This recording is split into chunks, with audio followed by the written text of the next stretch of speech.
Hello, everyone, and welcome to Voices of Resilience.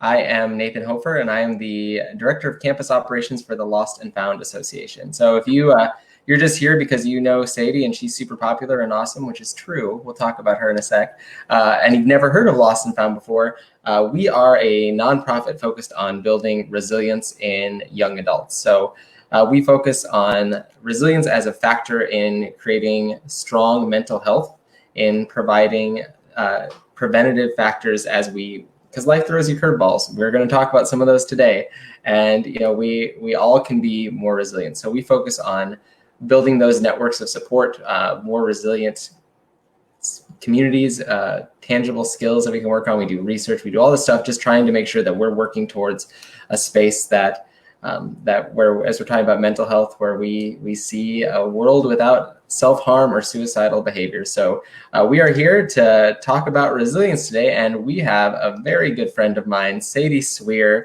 with Downtown Sioux Falls Inc. and also part-time with Lost&Found.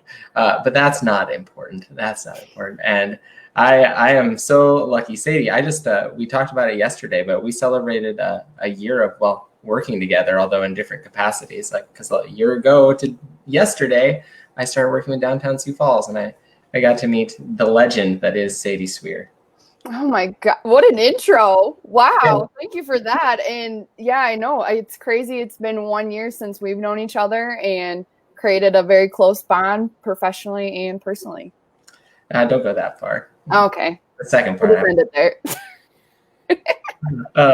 So Sadie, since we got you here, anyone who's watching, by the way, as we go through this, engage in the chat, talk to us, share questions you have for Sadie, because we're going to talk about some tough stuff today. That's what Voices of Resilience is about. We're really candid, we're really honest, and we're really open. And we've already got you some love, Sadie. Amy Sorensen, you are legendary. Amy, yes. Andrea Carstensen. Oh, hey, Andrea. We ran into each other at coffee the other day. What a delight. Sharing your heart. So we've already got some love for Sadie, but I'm going to let Sadie talk a little bit about herself and what brings us to this conversation today, and we'll dive right in after that. Yeah, so quick elevator speech. Born and raised South Dakota gal, grew up in Hartford, South Dakota. Go Trojans, whoop whoop. And traveled really far away after high school to college at USD in Vermillion, South Dakota.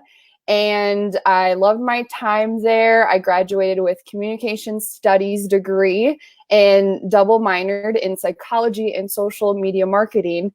And it was just a wonderful fit of education and extracurricular activities, met great people, learned a lot about myself and about what I wanted to do. And I actually met somebody who holds a very special part in my life in high school from a job shadow at a place called Downtown Sioux Falls with somebody named Brian Manor. And so meeting her, I hope everybody has, because you should, but met her and kept in contact with her through college, after college, and then heard about an internship at DTSF, so was able to work with them for a summer. And when I graduated from college in 2018, a job opened and it was destiny. And so I started out right after college at DTSF as the communication coordinator and just has been working there. And it's been a dream to be so interconnected in the community. It's a wonderful position. And so when I'm not working, when I'm not being obsessive with downtown, you'll usually find me hanging out with friends, staying with my family, traveling around the region, and just living life.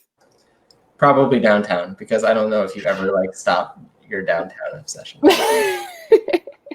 It is. It's an obsession. By the way, Sadie, before we dive in here, I'd like to say that apparently I didn't know you had such political aspirations. Future mayor of Sioux Falls. Yes, who knew? I mean, I was going to hold my candidacy for maybe, I don't know, another 20 years, but I guess we're putting it out into the universe. Start campaigning now. Build that platform. Yes. So Sadie, I know it's in the Facebook event. I know you shared it on Facebook.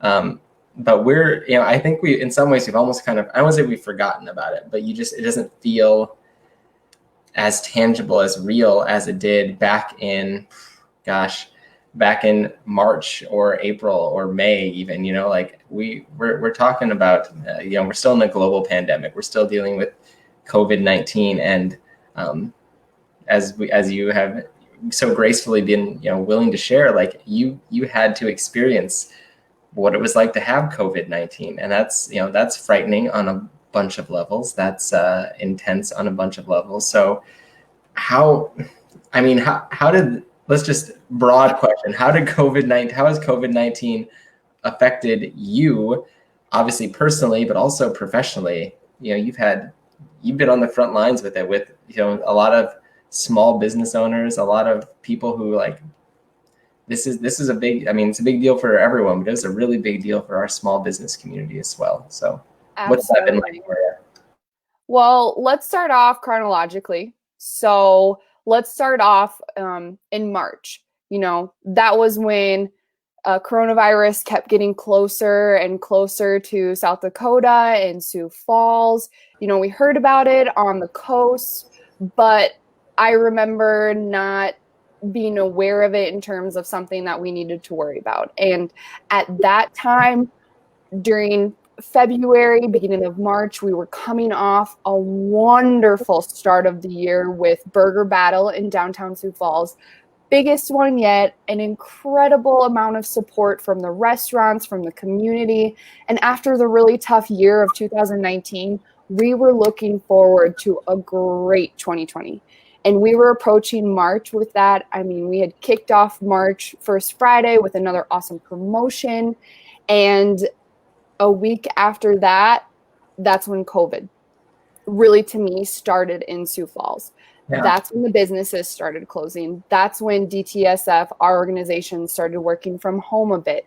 To me, that's when we started to be affected. So it started to affect me professionally and personally, just because it is so intertwined with who I am. Mm-hmm. But that's when we saw it, for me, was March. And now just talking to businesses who are friends and like a family in downtown, not knowing if they're going to last throughout the whole summer. So that was just something that we needed to get through together. And I think that was what has been so powerful, is just saying, okay, let's do this. We have to do this together.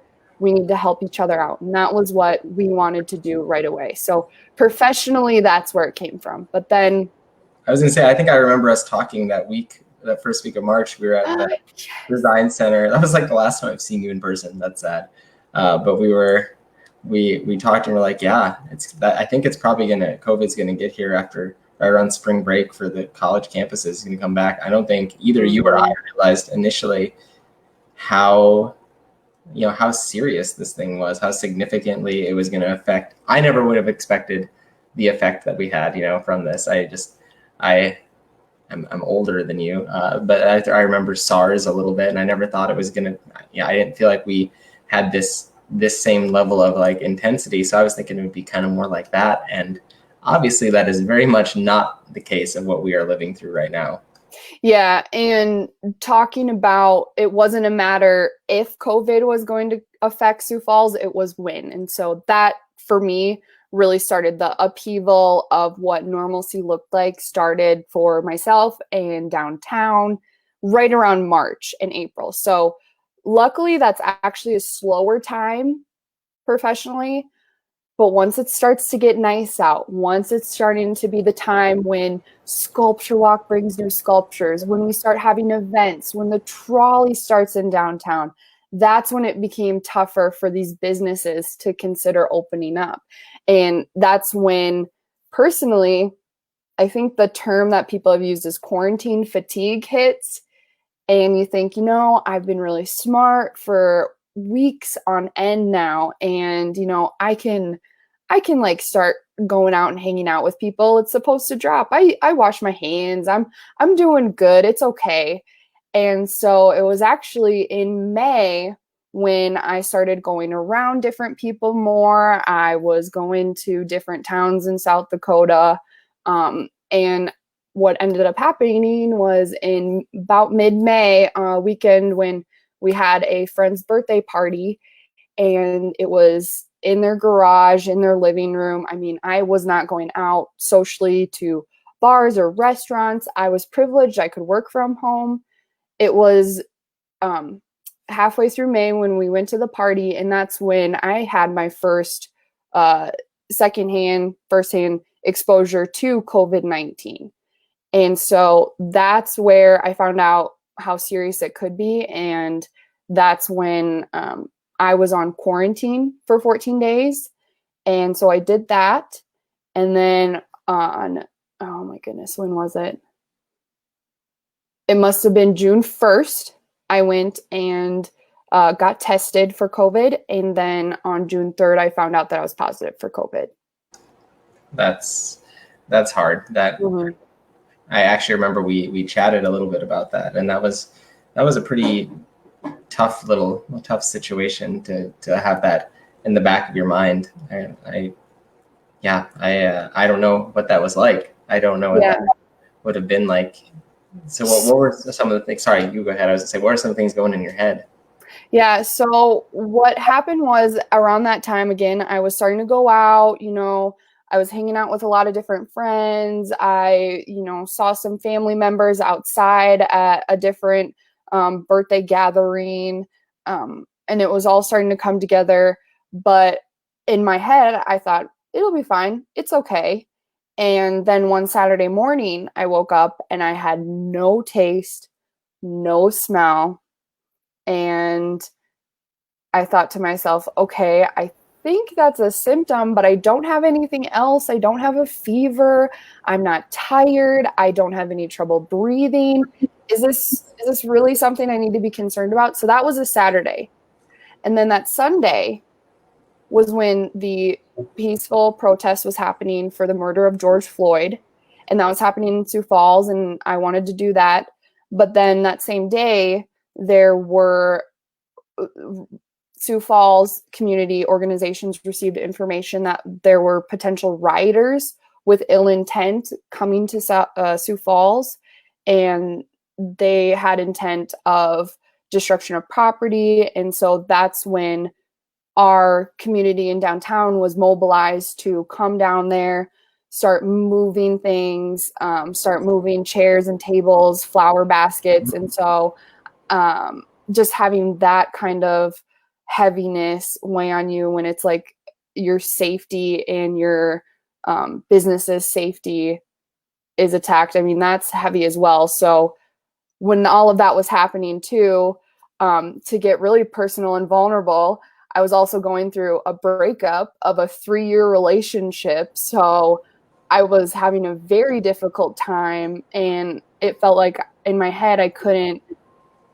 adjust and honor all of those feelings that I was having, and that it just was like piling up on top of each other. But just in my head, I had to compartmentalize it to just keep moving forward and just keep doing stuff. But I just remember in downtown, I had seen a friend who I hadn't seen in a long time when we were moving flower baskets for a potential riot, and I just had a breakdown in front of her, and I just started crying, and I was like, okay, I just needed that for 10 seconds, and I was like, okay, now it's time to go. So that's when I was able to like put that aside. And then after that Sunday, that couple days later, after I got tested, I found out I had COVID, and it was just like such a crazy experience because it was getting busy with work for a promotion, a celebration called 605 Day with DTSF. So I was trying to reschedule a lot of different things there, moving pieces. And when I found out I had COVID-19, things were just moving really fast. And I was trying to think about the people that I had been around, but I was trying to fix things with work, and it just was a lot all at one time. And yeah, it's kind of like you got kind of dumped on. I mean, it wasn't just one thing. One thing is, can be, I mean, COVID by itself is difficult. COVID with potential riots, pretty difficult. COVID with potential riots, a significant breakup, other things like that. I mean, that's a lot, Sadie. That's a lot of stuff that just landed in your lap, and you just kept moving along. You kept trucking. Yeah, and so in terms of COVID-19 and how I handled it, I think in my mind, I internalized so much of it, and I was thinking a lot of like self-protection and just thinking about myself, and hindsight's 2020, but I know I made mistakes in how I handled it in terms of talking to the people that I was with or handling it afterwards. I had just found out that day I had COVID-19 and was rescheduling things. And then I contacted somebody and they wanted to do a story about it. And so a public story about it. So I said yes. And that happened really quick with an interview. And then the story was published the next day. And I had people messaging me and asking me, like, why am I finding out you had COVID-19 from a news story and not from you directly when we were just together? And so I handled it in not the best of ways. And so I internalized that as well. I was getting a lot of support from people, but I know I had hurt people along the way in terms of letting them know. And I think other people were very emotional. So I was having a very tough time. And then, of course, with COVID-19, you have to isolate by yourself. So I am an extroverted person, and No yes, I know. And so isolating completely by myself and never experiencing something like that was very, very tough. And I cried a lot and I was able to still work, but it was really, really tough. And Can you it wasn't, to that a little more though? Because I mean, you weren't just like self-isolated. You were self-isolated, but you also had lost a lot of support structures too. yeah. And, going through a breakup, somebody who I wanted to talk to every day, not having that, and then not having some of my close friends like right next to me or with me. I have a wonderful roommate who's my friend, and completely understandable. Like, she went to her parents' house to isolate, and I can understand that. Not having my friends, sometimes just having different kinds of support levels from coworkers, from people that I see more often every day, it was tough. So I think I really internalized it probably too much, but self-isolating to a point that I could not go anywhere. Nobody was coming to my apartment. I didn't have anybody really contacting me with anything. And really, truly being by myself, it took me a day or two to think of it as, this is an opportunity. Like, I had to reframe it and change my perspective and think how I'll never, ever have this time again in my life to be by myself to this capacity. And I think once I realized that, I'm like, okay, what can I do to use this time to think about me? And I don't know. So, and spend time with myself. Mm-hmm. And so I had a nice couple glasses of wine by myself on Saturday, or a bottle, I don't know. I had that, and then I did a little art project and listened to one of my favorite podcasts I hadn't listened to in a long time. And I was like, okay, that was kind of a switch flip for me. So, I mean, I relate closely to you, Sadie, because we're similar people. We discovered very quickly in working together. Shock. And I know that there's the world we live in is it's full of constant noise. It's like there's always something. There's always like music in the background or people that you're going to interact with. For me, I have my family that's here. I have kids who always are. It's never quiet here. So it's like I think about that, and knowing what it's like to be a pretty extroverted soul. I know how difficult that had to have been, and how hard it is to like take that time to appreciate the quiet and the isolation when that's very much not who you are, not even a little bit. Yeah. And so after realizing what a significant time this was in my life, I think that was where I started to turn more inward and realize, okay, this is actually a much needed break to look more inwards at myself. And so that's what helped me. But What did you? What was that? Oh, I was just going to say that looking back now, I would say I was very blessed just because I had very mild symptoms of COVID-19. But my experience with it, I had a more challenging mental and emotional experience with COVID-19 than I did with physical symptoms. And so that's why this discussion and this conversation is so important, because I want people to know what I went through, but also use this time as a preventative measure in terms of you never think it's going to be you, and to let people know that if you are showing symptoms, it's still something we need to be concerned about, you know?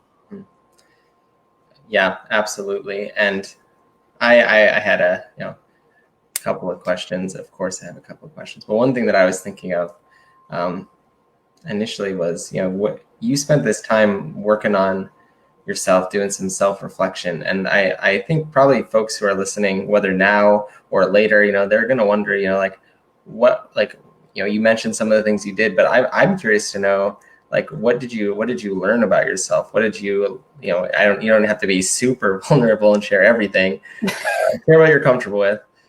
But what did you learn about yourself? Because it takes a special person. And as we know here, based on some of these comments, some more comments that have come in, and another one here, Okay.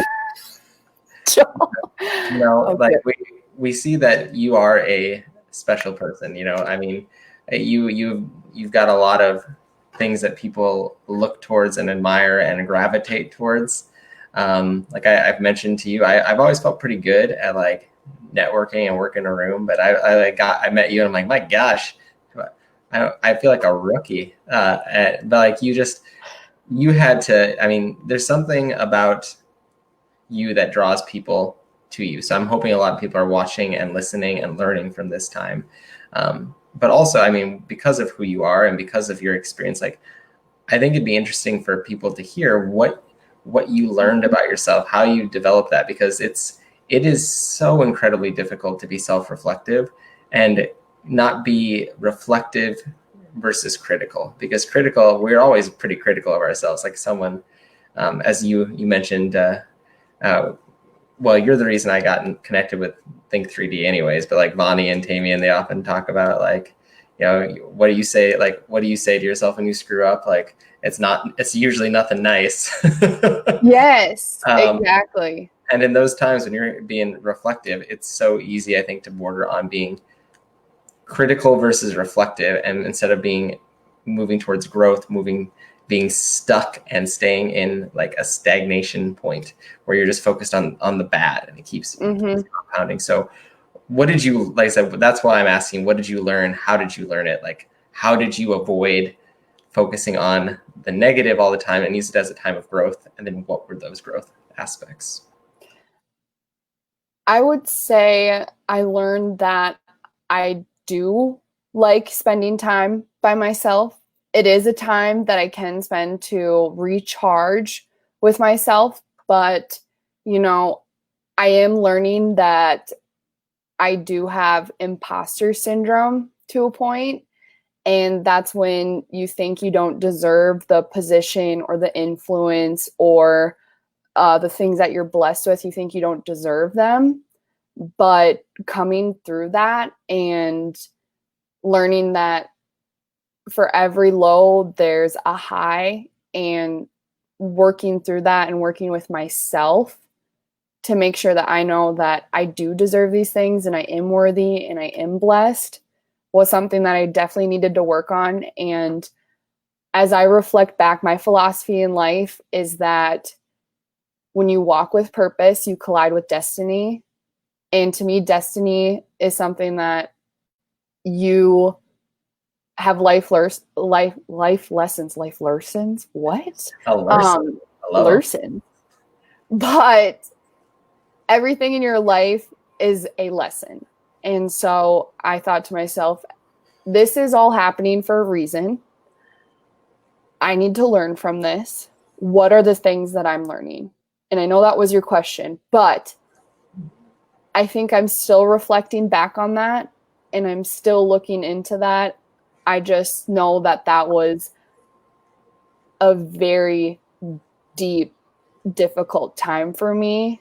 And the only person that can help you out of that is yourself. Yeah. And it's not impressing anybody else. It's not impressing your close friend group. It's not impressing your family. It's not impressing your coworkers, your boss. It's only yourself that's going to be the one to lift you up. And you can, of course, reach out to community and have to have a support group. But if you want to do the work, especially for imposter syndrome, it starts within you. And so I used to do affirmation statements every single day, and I got out of them. And I used to journal every single day, and I didn't do that anymore. And I used to meditate more, and I totally got out of that. But after self-isolation, I started spending that time with myself again. And I think those are just the little habits that help and add up over time into that self-work. And I'm really thankful you said something. You said I was kind of subtly in my mind hoping you'd say it because we never talked about this. So I was like, I wonder where it's at. But the fact that you're still reflecting, that you still are working towards things, that you didn't like come to like a this is it, but you realized it was time to continue to reflect, and making time for yourself is incredibly impactful. And obviously, what you've been sharing is hitting a note here. You know, we've got Adam saying that yes, it's a real thing. I mean, it's a real thing. We're talking about it, but it's like it can affect you so incredibly.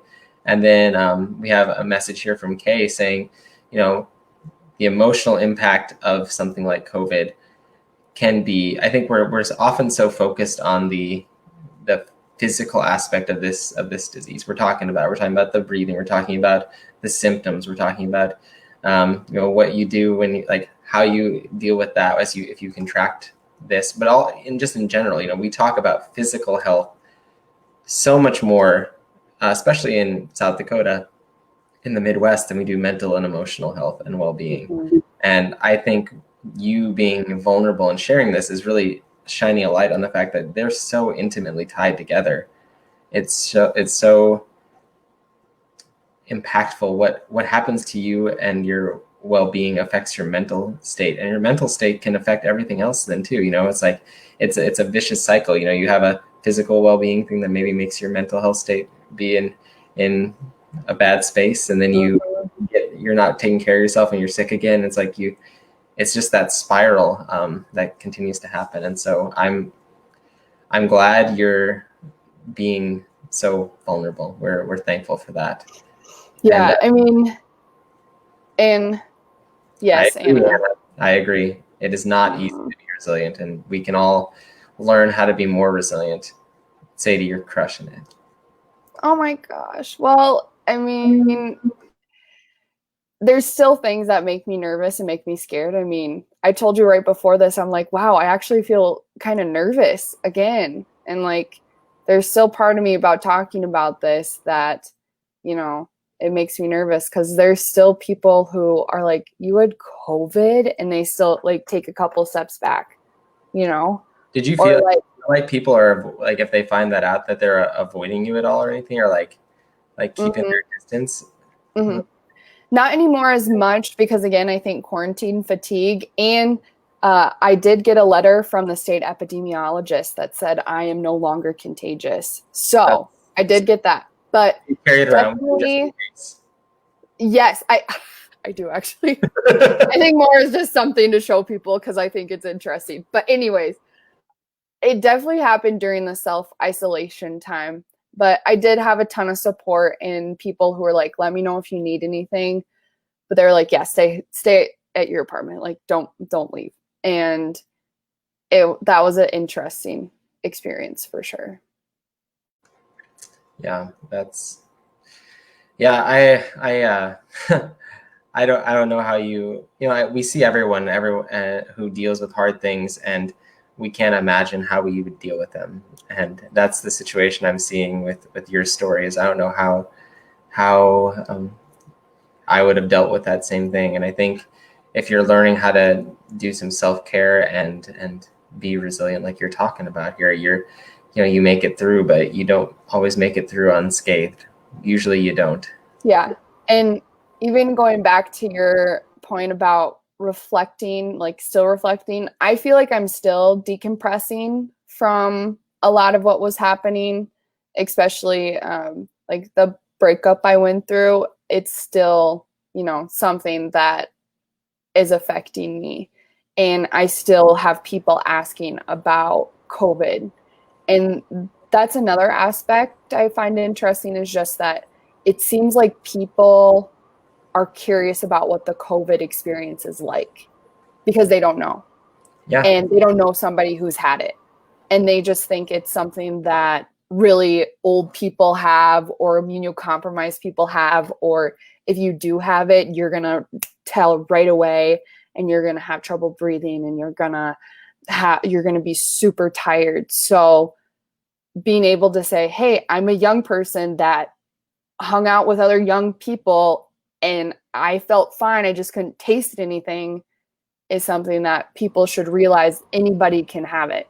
Yeah. And you can't tell right away. So I bet that was incredibly frightening, though, just backing that up quick, like waking up and be like, well, I can't smell anything and I can't taste anything. And when you told me that, Sadie, I haven't told you this, but I was like making sure I could smell and taste stuff.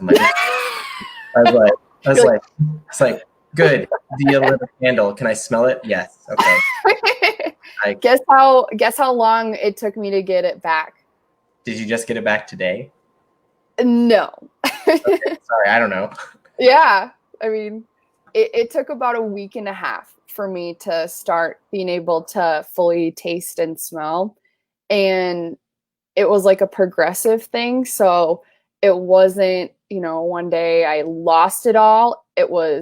I lost it all, and then it kind of came back a little bit every day. So about a week and a half. And honestly, I still think that I can't smell as good as I used to. Yeah. But I don't know. Maybe that's a good thing. I don't know. Depends what you're selling. Maybe. Depends what I'm selling. Like I said, I say this not to be insensitive, but because you and I are friends, I was say you might have missed an opportunity to try something really spicy and really show off to people. Yeah, doesn't affect me. They would never have known. I know. I was realizing that maybe during the isolation time, I just had to stock up on superfoods, like just eat a bunch of kale because I couldn't taste it. So why not? Yeah, well, I know kale's good for you, but to quote Jim Gaffigan, at what cost? At what cost? Yeah, I mean, what are some other things? I mean, you mentioned obviously self-reflection. You did have a community around you, even if they weren't really around you physically, but you had your family. I know your family. Man, I met your mom. First time I met your mom, she hugged me. Yes, if you want to talk. If you want to talk about a charismatic, outgoing, extroverted, need to be around people person, it is like you and me combined. I was just thinking, you and I together probably aren't still as powerful. Yeah, shout out to Pam Swier. Shout out to Pam. But yes. I mean, like you did have some support, but what are some other things you did to be resilient in that? Because I mean, I think once again, I see more comments coming in about, just how well you've handled it. We've got more love for you about, yes, you are crushing it, true, and that's why we want to hear your story. And then we got another one here from Kim saying, great job. But what are some things that you did to help gain some resilience? And then after that, I got a question that just came in through the comments, so we'll get to. I would say gain resilience in there is importance in support and there is importance in people who are close to you. And that's what I've been relying on for so much. But I was relying my own self-worth on other people and what they thought of me, and going through all of this and having that physical isolation and having support groups not being as accessible as they usually are. I think that growing by myself and being able to rely on myself and really learning to like myself again was something that I became more resilient in. And that's what I became better from this experience as. And that's what I'm still learning about. And that's awesome. That's really good. And I hope you like yourself, because obviously lots and lots of other people do too. Yes, and I do, and I've been doing a lot of self-work, and I'll be open about this as well. Through this experience, I've always thought about doing this, but this last month has made me really realize I need some help. So I actually scheduled my first therapy appointment. That's awesome. Yeah. And I mean, that's incredibly vulnerable. So if anyone who's listening now or later, like, it is okay to seek mental health and mental health care and well-being stuff with counseling and therapeutic care, and there's a lot of stigma still in our region about that. And the fact that you're sharing that is incredibly brave and courageous, Sadie. Yeah, and hopefully we get to a point where it is something that is a more normal conversation, or something that isn't as stigmatized, and having an opportunity to talk to a professional person who can say, okay, let's work through these thoughts, or let's work on what is going on in your life together. And so I'm excited about that. But in terms of resilience and mental health, there's part of me that wonders, or has this little voice inside that thinks, if I go to therapy, like, what else is going to come out, or what part of me is going to like completely unravel. But that's my stigma that I'm bringing to it. Mm-hmm. And I know it will be a good thing. Just need to do the work. Yeah. So. And the question I have is from Michaela here. It says, if you had to summarize your self-growth in the weeks/past month, what would be your word or phrase that you would share? That's a good one. Okay, give me a second. I love when people ask questions, because then I don't have to ask questions. Yeah, ask some more questions, but not as hard as that one, Michaela. No, just kidding. Harder. She wants a harder question. Not as hard, more difficult. Oh, the word that is coming to my mind is, in one word or phrase, in one word, I would say surprising. Just because these things that were happening were so unexpected. And I am pleasantly surprised by the amount of support I received. And I'm pleasantly surprised at where I'm at even right now, from a month ago. Yeah, I mean, I think we talked about a month ago when I think I was. It was, yeah. I mean, I wouldn't say I was one of the first you told, because I doubt that, but I think I was you told me fairly soon after you got diagnosed, and that's, yeah, it's been surprising has been probably the word. Yeah. Unexpected? I don't know. I know this is like way out there, but we're doing these Voices of Resilience every week on Thursdays. I'm projecting way too far out in the future, but I'd love to hear, like, a year from now, like, what you look back on and see. We'll have to put a pin in that and come back to it, because I think of so many times in my life where I had just things that felt really awful. I mean, they were awful. They were crushing experiences that, I dealt with sometimes well, oftentimes not so well, burying them or running away from them. And I look back, like a year or 2 years or 5 years later, and I go, oh my gosh, thank goodness that happened, or I would have been in this place. Something as silly as like going to grad school and being like, oh, I didn't get into that one I wanted, and reevaluating everything, because I never thought I'd be in South Dakota still. Here I am. I'm like a lifer now, like I thought I was getting out, and everything that has happened in my life since that point, that's all because of one of these things that was a real pitfall, and I'm excited to hear how this continues to lead growth for you. Like I said, I'd like to put a pin in it, like a year from today, that first week in July, let's chat again on maybe it's Voices of Resilience or just in general, and see what that next year has been like. Mm-hmm. Exactly. I know. I think what's powerful is just something that's been able to help me through, and shout out to Think 3D and the Leaders of Tomorrow program. If you're a Sioux Falls person, go sign up for that.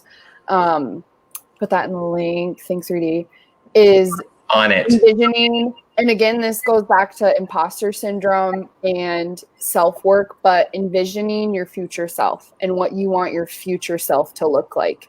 And how would your future self address an issue or a situation, or celebrate or feel joy? And envisioning that future self and trying to act like that has really brought me up and brought me joy and gotten me through a lot of what's been happening in these last couple months. And so that future self a year from now, that future Nathan, that future Sadie a year from now is going to be incredible. And looking back now, who knows where we're going to be at, but we'll be better from what we're going through now. I think future Nathan's going to have a lot of gray hair, but that's fine. Totally. Neither here nor there. Just calling it how I see it. I think that this has been a really awesome time, Sadie, and as we're kind of winding down, I know there was a couple things you wanted to share. Obviously, this is Think 3D's website, so I think you can follow them. Is it at Think 3D Solutions? I don't know, on their social media stuff. Just search for them. You'll find them. Mm-hmm. They're out there, or at Think 3D. And then also, Sadie we've been working. Sadie joined our team. What was it, a couple months ago? 2 months ago. Woof. May 1st. Crazy. But I know that you've worked really hard with this, as well as the rest of our team. We've been really, once COVID hit, we've been really trying to get resources together, put things out there. So if you're dealing with COVID, and Sadie, thank you for wanting to share our page, because we're not pretending like we made all these things, because that'd be not true and wrong. But there's links to a lot of other people who are doing stuff, and we have a lot of resources there. We're kind of a one-stop shop. So if you're thinking about, if you're dealing with COVID, or you're not sure how to deal with someone who has COVID, or how to handle that situation, check out our website, lafprevention.org/COVID-19, and we'll have some resources there for you. And then I see another comment here. Well, I'll get over to that. And also, but I wanted to do this first. If you want to connect with Sadie, she's also shared her Instagram and Twitter accounts here, at sadie.swier, and then at @swier on Twitter. So Twitter and Instagram, if you want to connect with her on social media. She's pretty good at social media, so it's probably a good thing to follow. And last plug here before we move to those comments, if you want to follow any of our Lost and Found stuff, we have chapters at a lot of campuses. So if you're in the region and you're a student looking at Augie, USF, USD, SDSU, Dakota Wesleyan, we're looking to expand, of course. But if you're any of those, they have their own chapters. But if you're looking for the main chapter, this is where you can connect with us on social media. So I'm pull up these comments here quick. One piece of encouragement, and then one more question. From Sadie, is this Joel, the one that you visited in the summer? Yes. Joel, shout out to Joel. I don't know you, but I saw a video of you falling to the ground, and I laughed. Because he was excited. We surprised him. Yes. He didn't fall over. He didn't get hurt. He was shocked, and that was one of the funniest things ever. Sadie came back from visiting Joel, and she showed all of us in the office, like, watch this, and it was the best. It was. Anyways, but Joel has a question here for you. So what's one piece of advice that you give to other young people during this time? Wild time, sorry. Well, when I think of young people, especially right now, I'm thinking of young people in terms of impressionable ages, like college students, high schoolers, young people going into the workforce. And so right now is an incredible time in our society in terms of what kind of disruption is going on and what we want to take away from this and what we want to leave behind.